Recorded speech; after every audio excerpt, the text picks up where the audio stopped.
నమస్తే, welcome to I news. పశ్చిమ బెంగాల్ రాజకీయాల్లో పెను ప్రకంపనలు మొదలయ్యాయి.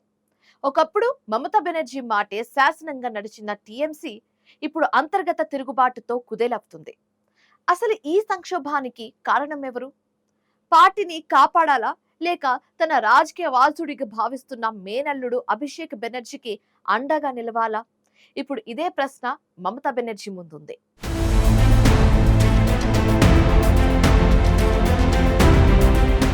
పశ్చిమ బెంగాల్లో ఇటీవల జరిగిన రాజకీయ పరిణామాలు టీఎంసీని తీవ్ర సంక్షోభంలోకి నెట్టాయి. పార్టీలో అసంతృప్తి బహిరంగ తిరుగుబాటుగా మారింది.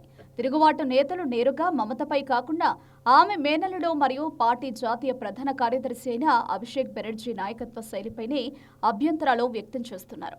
గత 2 వారాల్లో టీఎంసీలో జరిగిన పరిణామాలు పార్టీ చరిత్రలోనే అతిపెద్ద అంతర్గత సంక్షోభంగా మారాయి. మమతా బెనర్జీ, అభిషేక్ బెనర్జీ వర్గాలు, తిరుగుబాటు ఎమ్మెల్యేల మధ్య విభేదాలు బహిరంగమయ్యాయి.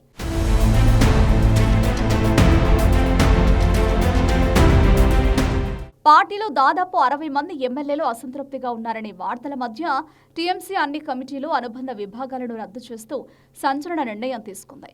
దీంతో మమతా బెనర్జీ, అభిషేక్ బెనర్జీ సహా అన్ని కీలక పదవులు సాంకేతికంగా రద్దయ్యాయి. ఇక తిరుగుబాటు నేతల వాదన ఏమిటంటే, పార్టీలో అభిషేక్ బెనర్జీని విమర్శించే అవకాశం లేదని, అంతర్గత ప్రజాస్వామ్యం దెబ్బతిందని, ఇదే తిరుగుబాటుకు ప్రధాన కారణమని వారు చెబుతున్నారు.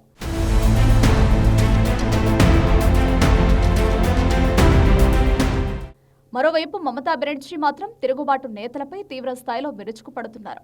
పార్టీని విడిచి వెళ్లేవారు ద్రోహులు అంటూ వ్యాఖ్యానించారు. రాజకీయ విశ్లేషకుల అభిప్రాయం ప్రకారం ఇది కేవలం పదవుల పోరు కాదు, టీఎంసీ భవిష్యత్తు నాయకత్వంపై జరుగుతున్న యుద్ధం. ఒకవైపు పార్టీ ఐక్యత, మరోవైపు అభిషేక్కు వారసత్వ బాట వేయాలనే ప్రయత్నం. ఈ నేపథ్యంలో మమత తీసుకునే నిర్ణయం టీఎంసీ భవిష్యత్తును నిర్ణయించనుంది. పార్టీని కాపాడేందుకు మేనల్లుడిని పక్కన పెడతారా, లేక మేనల్లుడి కోసం పార్టీని రిస్క్లో పెడతారా?